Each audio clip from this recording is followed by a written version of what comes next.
Сельскохозяйственная микроперепись, стартовавшая в начале августа, подошла к концу. Сейчас работники Северокавказстата заняты выгрузкой данных с планшетов в базу компьютера. Далее последует их обработка. За месяц переписчики обошли более 44 тысяч пособных хозяйств, порядка 2000 КФХ и 340 крупных и средних сельхозпроизводителей. Надо отметить, что если личное подсобное хозяйство добровольное участие, то есть люди могли отказаться от участия в переписи. У нас таких на сегодняшний день зарегистрировано порядка 27 всего личных подсобных хозяйств, которые отказались участвовать в переписи, то крупные и средние предприятия и крестьянско-фермерские хозяйства обязаны предоставлять в соответствии с законодательством эту форму отчетности. И более того, непредоставление либо искажение этой формы отчетности влечет за собой административную ответственность в соответствии с КОАП. Как отметил Ибрагим Икажев, добровольный отказ некоторых сельхозпроизводителей участвовать в микропереписи никак не повлияет на полученные данные. Ее предварительные итоги будут известны уже к началу следующего года. Цель микропереписи – понять, как развивается сельское хозяйство в стране.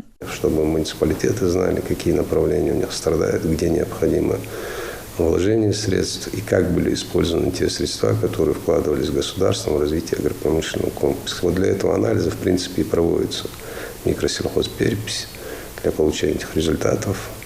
Данные после обработки обезличиваются. Невозможно потом прийти конкретно по адресу и сказать, что человек предоставил какие-то данные. Отдыхать переписчикам пока рано. С 15 октября по 14 ноября в стране пройдет еще одна перепись – всероссийская. Масштабное мероприятие проводится раз в 10 лет и дает наиболее полную картину о численности больших и малых народов. Провести ее планировалось в 2020-м, но из-за пандемии сначала сроки перенесли на апрель этого года, а затем на октябрь. У нас будет создано 154 переписных участка и задействовано более 1200 человек в проведении этой переписи. Из них 993 это будут именно переписчики.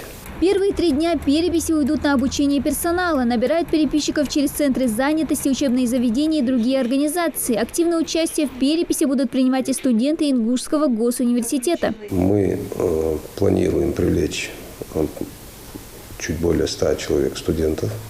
У нас заключено соглашение Северокавказстата с нашим государственным университетом о взаимодействии.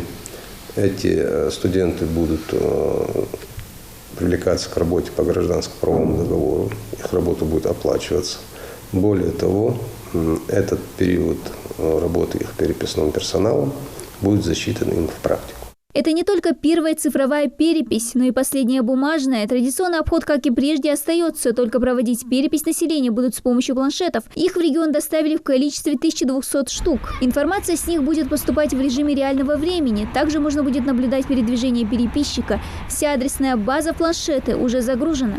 На сегодняшний день у нас 100% все планшеты готовы.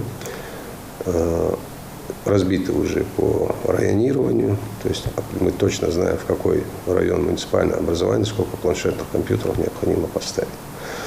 Сейчас мы готовим мероприятие по организации обучения переписного персонала, который будет проходить с 15 по 17 число.